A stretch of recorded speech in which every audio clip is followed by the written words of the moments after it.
জিয়াউর রহমানের ৪৪তম শাহাদাত বার্ষিকী উপলক্ষে ৮ দিনের কর্মসূচি ঘোষণা করেছে বাংলাদেশ জাতীয়তাবাদী দল বিএনপি। আজ রাজধানীর গুলশানে বিএনপি চেয়ারপারসনের কার্যালয়ে দল ও অঙ্গ সংগঠনের যৌথ সভা শেষে এক সংবাদ সম্মেলনে দলের জ্যেষ্ঠ যুগ্ম মহাসচিব রুহুল কবির রিজভী ২৫ মে থেকে ২ জুন পর্যন্ত মোট ৮ দিনের কর্মসূচি ঘোষণা করেন। যৌথ সভায় ভার্চুয়ালি সভাপতিত্ব করেন ব্যাংককের একটি হাসপাতালে চিকিৎসাধীন অবস্থায় থাকা বিএনপির মহাসচিব মির্জা ফখরুল ইসলাম আলমগীর।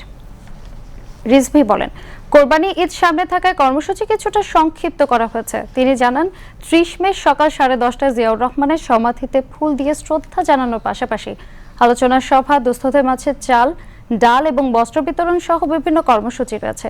শাহাদাত বার্ষিকী উপলক্ষে 2 দিন নয়াপল্টনে দলের কেন্দ্রীয় কার্যালয় সহ সারা দেশে দলীয় কার্যালয়ে বিএনপির পতাকা অর্ধনমিত রেখে কালো পতাকা উত্তোলন করা হবে। স্বাধীনতা যেন কেউ কখনো কেড়ে নিতে না পারে, বাংলাদেশের সার্বভৌমত্ব যেন কেউ বিনষ্ট করতে না পারে, বাংলাদেশের গণতন্ত্রকে আর কেউ যেন কখনো ফ্যাসিবাদ স্বৈরাচার দিয়ে দাবিয়ে রাখতে না পারে, সেইভাবেই বাংলাদেশের প্রতিটি কর্মীকে, জাতীয় দলের প্রতিটি কর্মীকে আজকে সেই ভূমিকা পালন করতে হবে।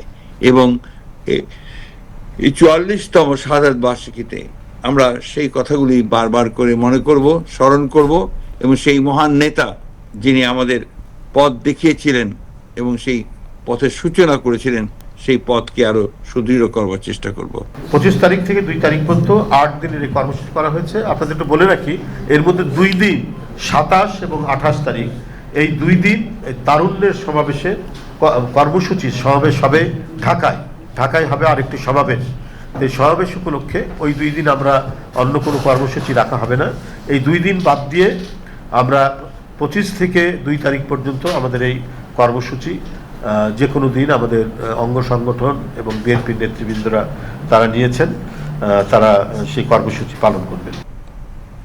যৌথ সভায় বিএনপির যুগ্ম মহাসচিব খায়রুল কবির খোকন, শহীদ উদ্দিন চৌধুরী, এনি, আব্দুল সালাম আজাদ এবং প্রচার সম্পাদক সুলতান সালাউদ্দিন টুকু সহ বিভিন্ন অঙ্গ ও সহযোগী সংগঠনের নেতারা উপস্থিত ছিলেন।